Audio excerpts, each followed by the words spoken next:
नमस्कार, स्वागत है आप सभी का न्यूज वीके में। मैं हूं आपके साथ साक्षी गुप्ता। इसी के साथ रुक करते हैं आज की बड़ी खबरों की ओर। कोरोना वायरस के चलते लोगों के कामकाज ठप हो गए, रोजगार मिलना बंद हो गया, तो गरीब परिवारों में जीवन यापन करना बहुत बड़ी चुनौती बन गई। ऐसी विपरीत परिस्थिति में प्रयागराज में अनाज बैंक गरीबों का बहुत बड़ा सहारा बनी है।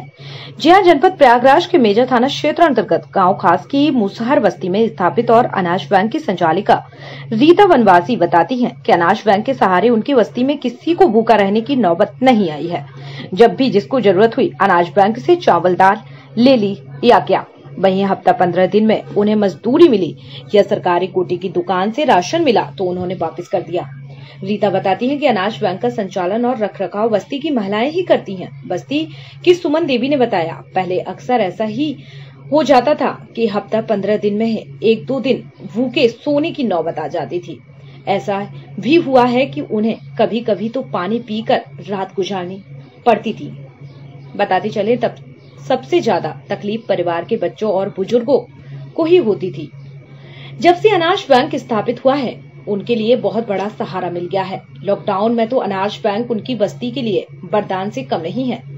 बताते चले संस्था के block coordinator Roshan Lal advocate ने बताया कि अनाज बैंक समाज के लिए किया गया प्रयास है। उन्होंने बताया कि भूख मुक्त प्रयागराज अभियान के अंतर्गत संस्था द्वारा अब तक जिले में 110 अनाज बैंक स्थापित किए गए हैं।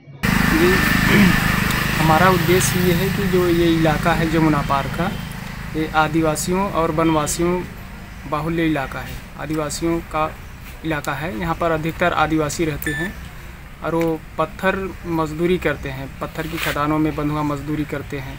ठेकेदार के चंगुल में फंस करके एडवांस कर्ज ले करके वो बंधुआ बने रहते हैं और पूरा जीवन अपना व्यतीत कर देते हैं। उन्हीं के ठेकेदारी में पत्थर तोड़ते हैं। उनके बच्चे पढ़ लिख नहीं पाते हैं, उनके बच्चे भी बाल श्रम में फंसे रहते हैं। आगे चल कर के वो भी बंधुआ मजदूर बन जाते हैं। फिर वो जो आजकल बाहर ले जाने वाले बहुत से गिरोह फैले हुए हैं गांव में, वो बच्चों को 10 साल 12 साल के बच्चों को बाहर ले जा करके उनसे काम करवाते हैं।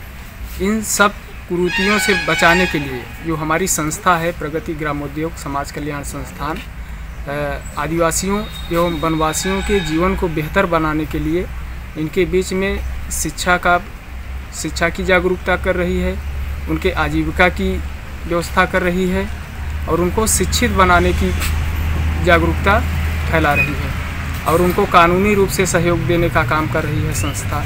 यहाँ बस्ती के लोग हैं तो जब अनाज बैंक नहीं था तो पहले कर्ज लेते थे। इस टाइम तो ज़्यादा जून मई और क्या कहते हैं जुलाई में खाने के लिए कुछ नहीं रहता था, बारिश होती थी बहुत। जब से अनाज बैंक हम लोग चला रहे हैं, जिसके पास नहीं रहता है जितना कटोरा ले जाता है, जैसे 5 कटोरा ले गया तो उतना वापस करते हैं मजदूरी करके। जब आ जाता है उनके पास अनाज तो वापस कर देते हैं अपनी ईमानदारी के साथ। ये कब से चल रहा है आप लोगों के द्वारा? ये तो सर 1 वर्ष से ज़्यादा हो गया है। आपका नाम? जी सर, मेरा नाम रीता है। प्रयागराज से सुनील यादव की report. PK University. Build a great career at PK University. Admission open for medical science, B Pharma, M Pharma, BSc, BTech, MTech and Polytechnic Diploma. Contact now www.pkuniversity.edu.in. Address Thandra Village, Jhansi Road, Shivpuri.